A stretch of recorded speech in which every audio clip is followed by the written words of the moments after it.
number one after an hard day's driving is to get some fresh air into your lungs. So join us in the beautiful little town of Mevergissi.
Narrow streets and steep valley sides lead down to the centre of Old Mevergissi, where the distinctive Twin Harbour provides a safe haven for many fishing boats that lend their daily catch of skates, lobster, plaice and sole. In typical picture postcard style, pubs, cafes, galleries and shops cluster around the harbour walls and line the pretty streets. Named after two Irish saints, Saint Mever and Saint Issy, the village dates back to at least 1313, and during the 1800s, Mevergissi prospered on the back of the abundant source of pilchards out to sea. Around the maze of streets you'll find plenty of seafood restaurants, and there is nothing more sublimely Cornish than tucking into some local scallops or mackerel, and ending the evening with a walk along the harbour wall.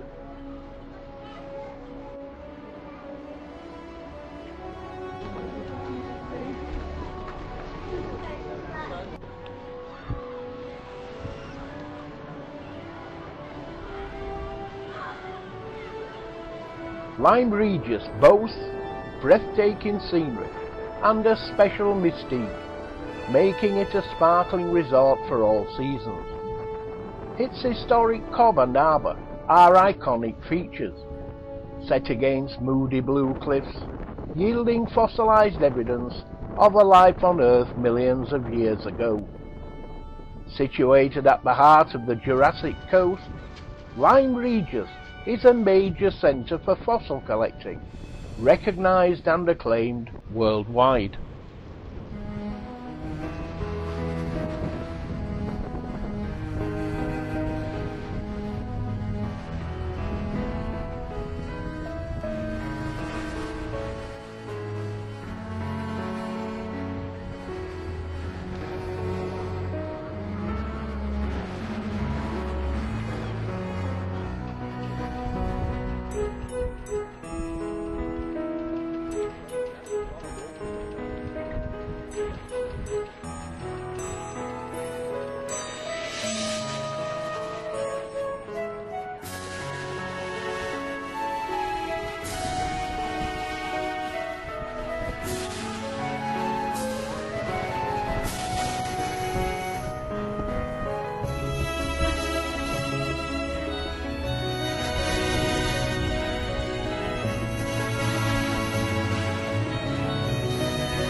Calshot Beach is part of a single spit which lies within the open landscape of the South Hampshire coast.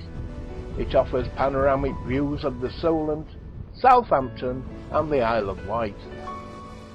The spit also has an extensive salt marsh of important wildlife interest. Here you will find toilets with disabled facilities and 2 cafes along the seafront. Swimming can be found at Calshot Activity Centre. It is located nearby with water and outdoor activities.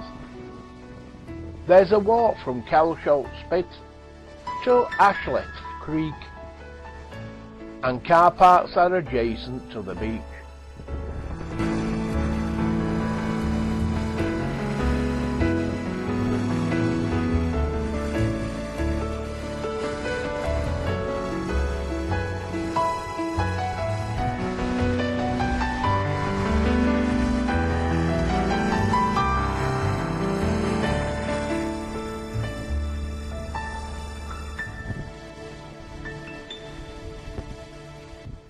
At 5 o'clock it's time to get your chairs and beer out and sit and wait, because this is the time that all the liners head out from Southampton water.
Southsea provides shingle beaches and is great for family holidays.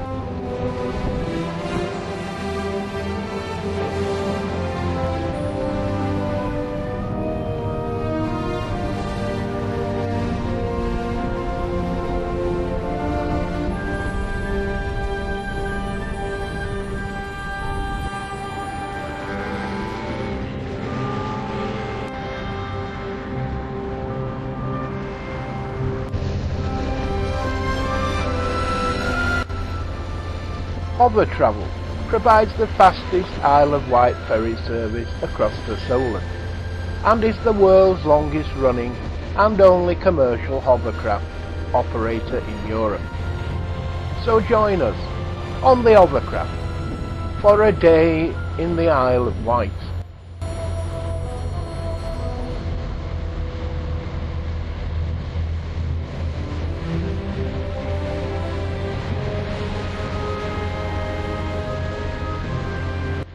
Ryde is the largest town on the Isle of Wight, and with its prominent position along the seafront and hovercraft and passenger ferry links, it is little wonder it is often referred to as the gateway to the island.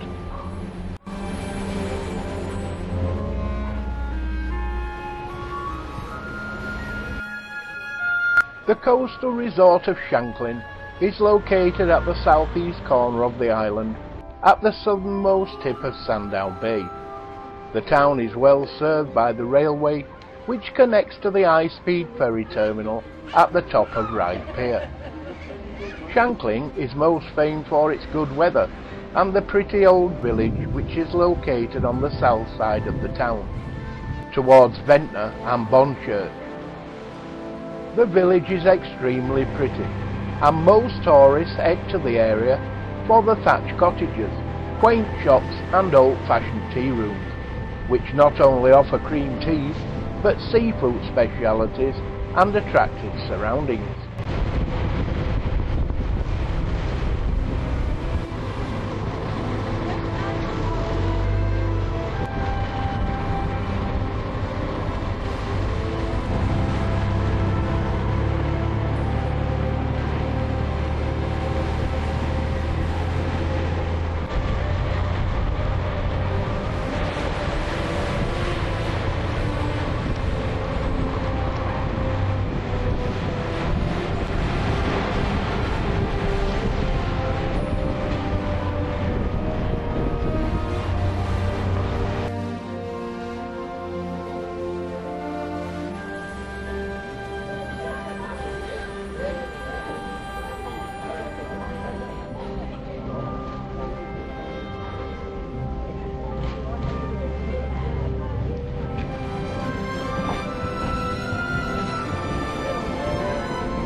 From Spice Island to Gunwharf Quay in Portsmouth.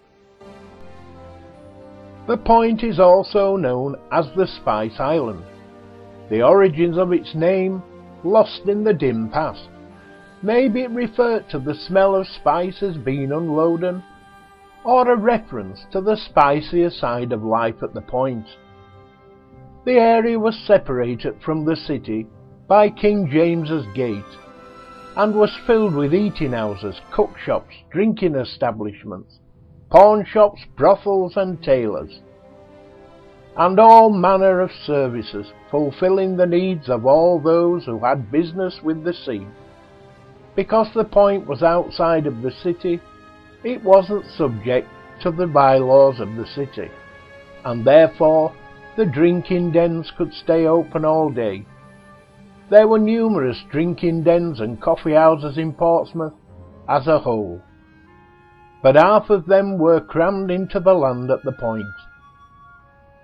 It was an area notoriously dangerous, where mugging and rioting were commonplace, prostitution rife.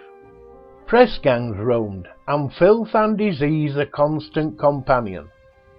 And yet it drew a remarkable company of men and women, noble and vagrant, jostling for business, or part of the great Royal Navy.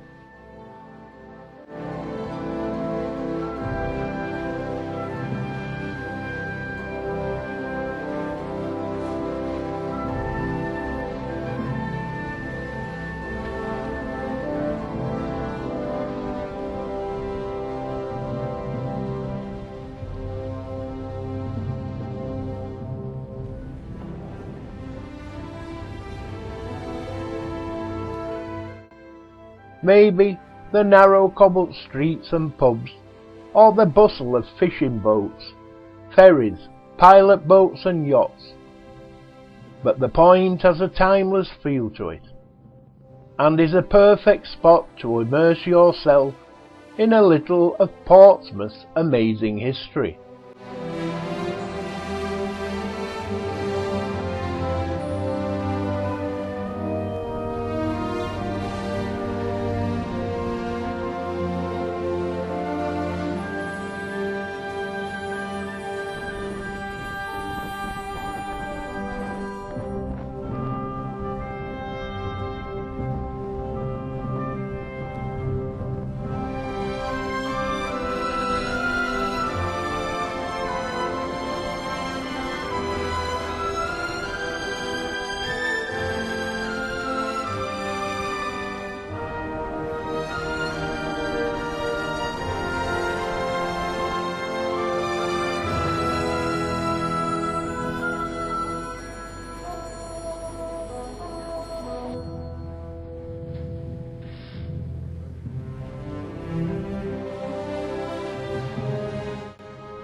Gunwharf Quay is situated at the entrance to Portsmouth Harbour, between Old Portsmouth and Portsmouth Historic Dockyard.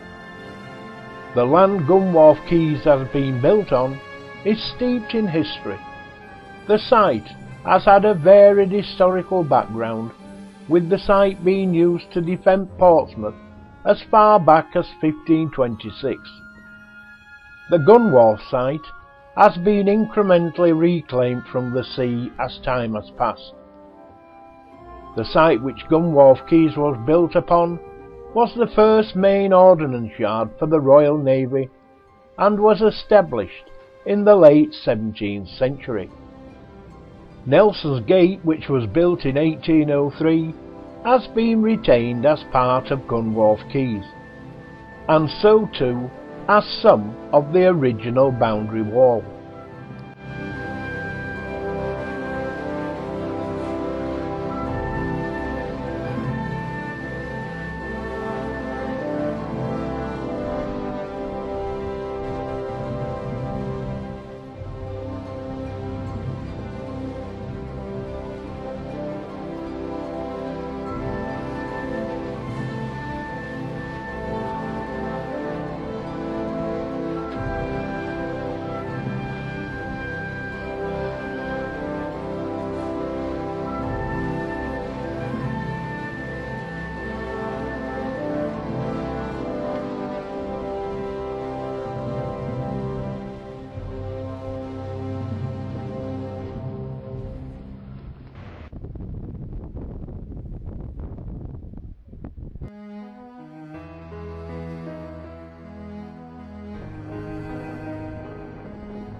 We're taking the bus to Weymouth.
The site is adjacent to beautiful sandy beaches.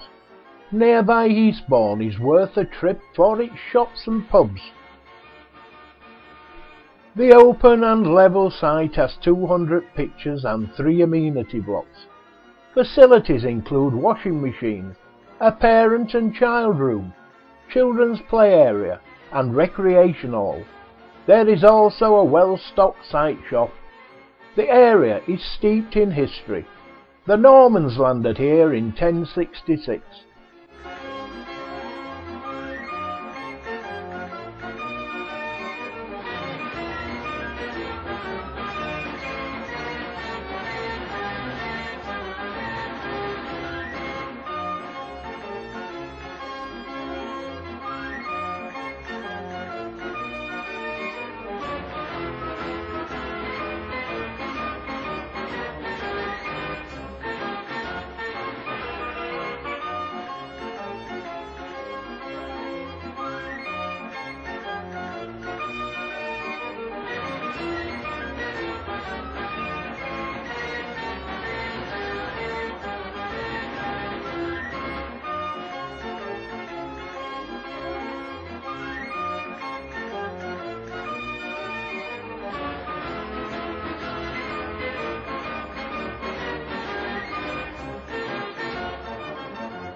On the East Sussex coast, Norman Bay campsite is perfect for families and camping holidays. Opposite is a sand and shingle beach, ideal for sand castles, kite flying and bathing. The popular seaside resort of Eastbourne and Brighton are to the west and Bexhill-on-Sea to the east.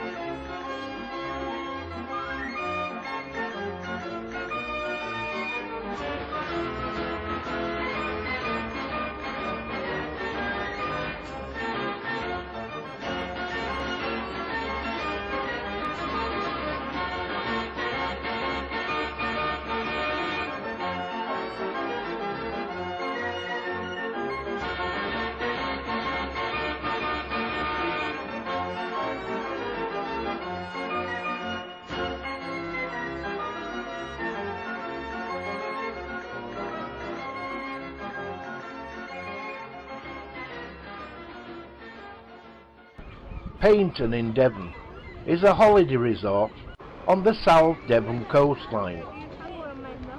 In sheltered Tor Bay, centrally located between Brixham and Torquay. Paignton is very popular as a family holiday resort. Paignton Pier was opened in 1879. It also has a thriving harbour with plenty of pleasure boats. It is mentioned in records dating back to the Domesday Book of 1086 AD. Pagestown, the name of the original Celtic settlement.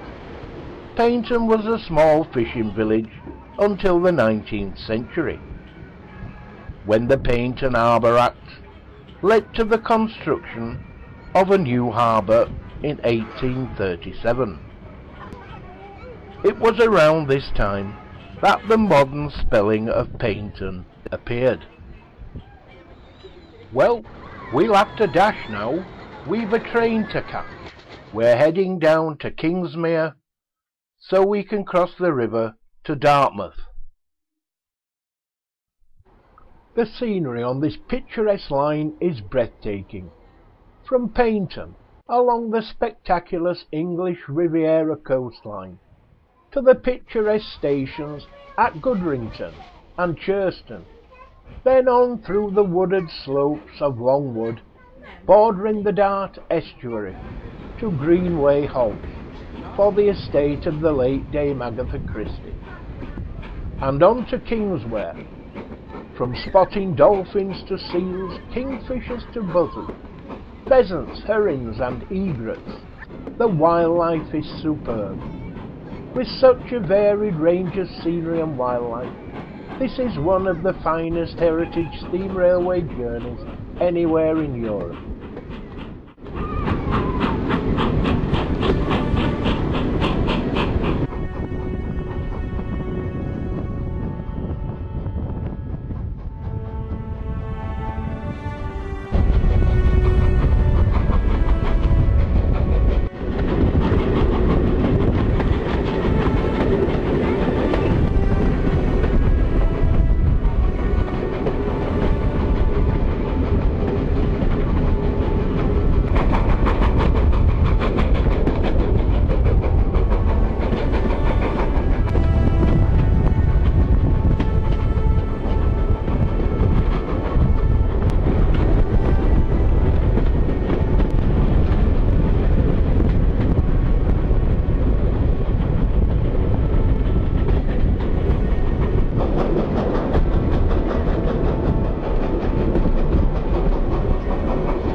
A short foot passenger ferry takes you across the River Dart to the historic town of Dartmouth.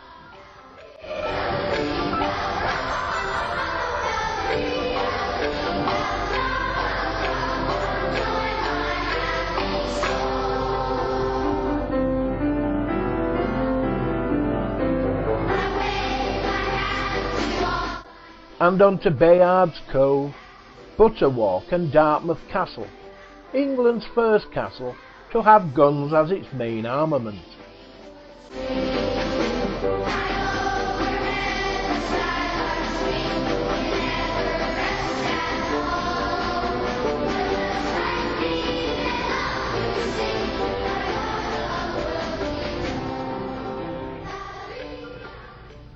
Dartmouth was known to the people of the Mesolithic times, and also in the Neolithic times. In the Celtic and Saxon times, they were trading within Europe using small boats beached on the mudbanks. The Saxons reached the Dart from the west by 750 AD. Meanwhile, Dartmouth Harbour was becoming well known in Europe, and was chosen in 1147 as the assembly point for 164 ships departing on the Second Crusade. It was also the starting point for 37 ships joining Richard I on the Third Crusade in 1190. Today, it's a thriving tourist destination and well worth a visit. It's also home to the Royal Navy Academy.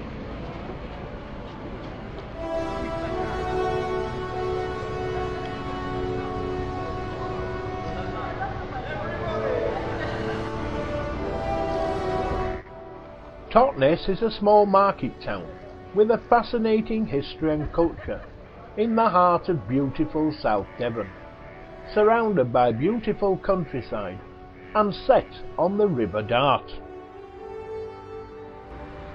Totnes is fascinating to wander around. There are few English towns where the 1,000-year-old shape of the original borough can be seen so clearly. As you enter Fore Street, take your time as you walk up the hill. Look above the modern shops for a rich selection of architectural signs. Many of the houses were built for the town's wealthy merchants in the 16th and 17th centuries. Passing beneath the East Gate Arch, rebuilt after the famous fire of 1990, you're in the High Street. The covered area is known as the Butterwalk. The houses were built this way to protect the market traders from the Devon weather. Further along, you come to the Narrows, a colourful area of unusual shops, and Rotherfold Square, which was once the cattle market.